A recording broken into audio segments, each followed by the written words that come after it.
if you have a shirt that has buttons and you plan to use cloth dynamics on the shirt, but you don't want it to affect the buttons because, of course, the shirt could stretch and kind of bend and fold over, but you don't want that to happen to a button because normally buttons are a hard surface item.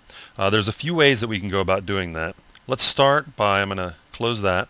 Let's start by making a shirt. So start with a box. You don't have to build it this way, but I'm just going to build a real quick shirt. Not really focusing on the shirt, but more about setting up the dynamics. So start with a box. I like to turn, I'm going to go ahead and center it, and then I'm going to turn symmetry on. Shift D for subdivide polygons, and I'm going to metaform once, just to get a little more geometry. Okay, zoom out a little bit. Select these bottom polygons. I'm going to kind of flatten them with the stretch tool, stretch them out a little bit, stretch them out a little bit. E for extender plus, come down. E for extender plus, come down. E for extender plus, and I'm using the stretch tool to just move it down. You could use the move tool. That's one way of adding more segments to this. I can also shift K and just knife across. I could also select these points and control B and edge bevel those open if I'd like. I'm going to go ahead and select some of these points, stretch them down a little bit, and select these points, select them down a little bit, or just move them down a little bit. Grab these polygons. This will be where the sleeves can be. E, H for stretch, E, H for stretch, E, H for stretch. Just getting a few segments in there. And I'm going to grab the top of the shirt, kind of stretch it a little flat, E, and then the top view, size it in a little bit, and maybe move it up. Now, I'm just going to make a single-sided poly shirt. I'm not going to give it thickness. So I'm going to go ahead and select all these end caps and delete.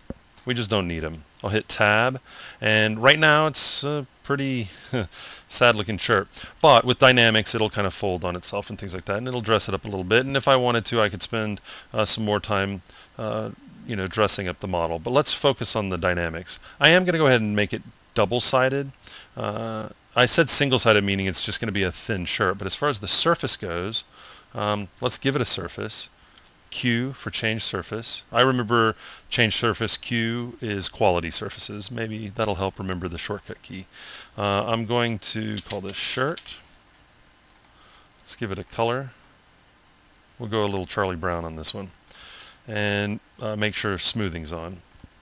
I didn't have a double-sided option, but I do in the surface editor. Come over here to shirt, double-sided. Close that. So now I got my double-sided shirt. Okay, with that made, let's go ahead and make some buttons.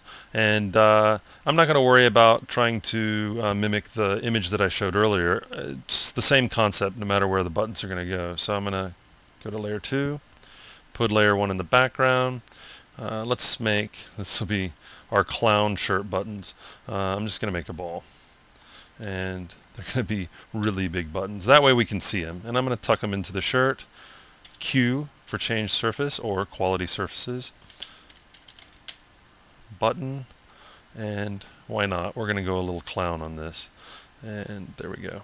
And with that still selected, I'm going to go to full screen on my right view and copy paste, move, copy paste, move, and actually I'll move this one up to here and copy paste, move this one down to here, and I want to kind of even these out a little bit, so select both layers. Actually, I'll grab this stuff as well. I'll grab that too. I can't make up my mind. So I'll move that down a little bit, deselect, and just kind of slide this down a little bit. Okay, they're not perfectly evenly distributed, but I'm kind of getting anal here, and there's no reason to for what we're wanting to show. So I'm going to do one more thing. I'm going to take one of these buttons, copy, file, new object, paste, F2, and we're going to save this off. I just hit S for save object as. I'm going to call this button 001. Go back to my other object here that has both these layers. I'm going to keep them in separate layers. It'll help me work out and lay out the way I need to. So File, Save Object As. Instead of button, we'll call this shirt underscore buttons 001. Just in case if I want to change my model up, I can always change the version number and still keep this one. So I'll hit Save. Now, I've got everything I need, and now we just need to send it over to layout. So send object to layout. Here we go. We're ready to start working with dynamics, except I'm going to go ahead and build some collision objects just so we can get this into play. So I'm going to come over to the Items tab under Add Dynamic Object, Collision, and I'm going to make two collision objects. So I'm going to go ahead and name this Arms.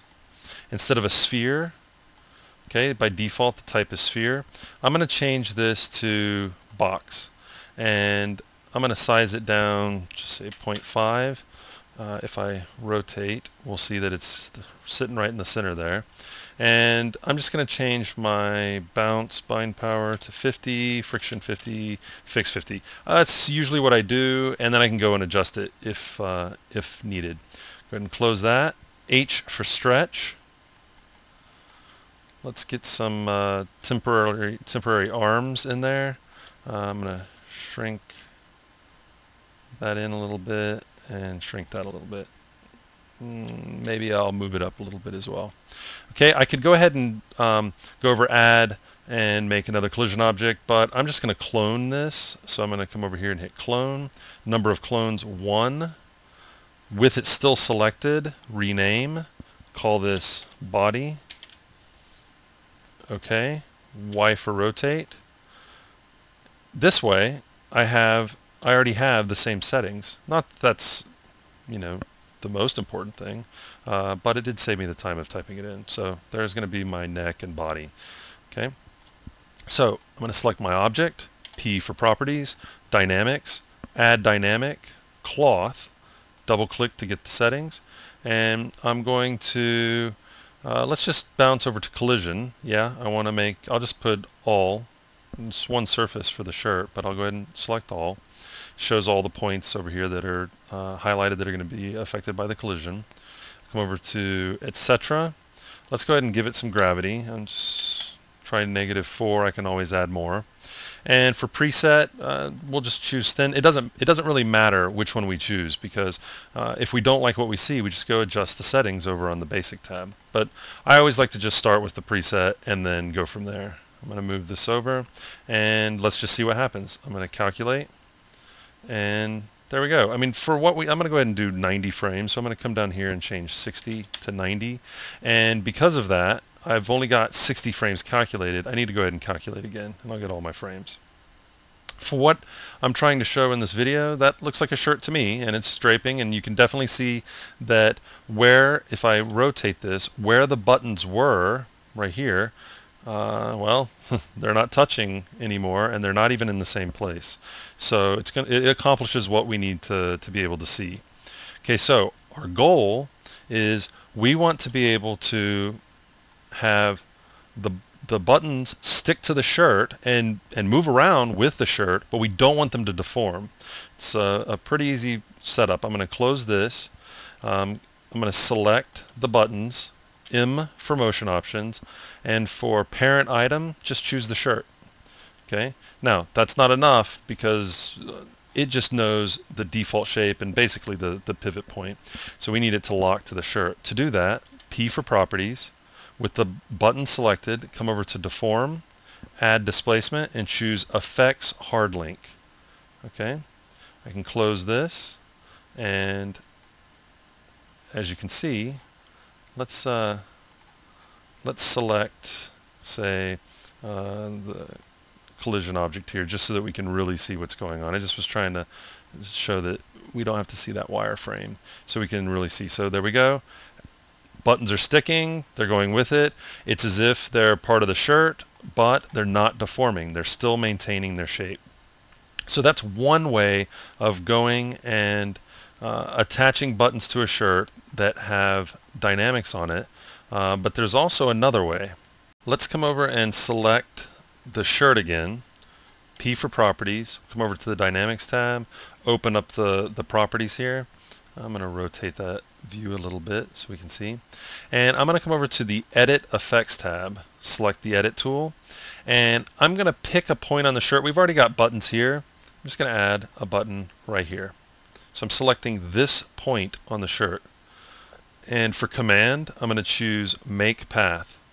And what it does is it takes and creates a null object that has baked motion. If we look down here in the timeline, we see every key has a keyframe. Okay, every frame has a keyframe, and the null object has the exact motion of that point on the shirt. So, since we have that, all we need to do is, I'm going to go ahead and move up to frame 0. You don't have to, but just so we can put it in its original spot. And with it selected, I'm going to replace object with, and I'm going to come over to my button that we made, that individual button. And now instead of a null, if I scrub through, you'll see that that button has the motion of that point, therefore it's sticking to it. So either way works. If I had to pick one way as a preference, I would definitely pick the effects hard link, because if I change my calculations on my shirt, like change some settings and I want a different look, I would have to redo the make path and replace the button again, whereas with the hard link I don't have to do that. Okay, so the hard link will update no matter what this geometry is doing, whether it's being manipulated with morphs or any kind of displacements. I can use hard link to attach it as long as I'm using cloth effects as the final result for that. And then for the ball that's using the make path, I'd have to remake path for that. So two options, two ways to go about putting buttons that are hard surface objects onto a object that has cloth dynamics.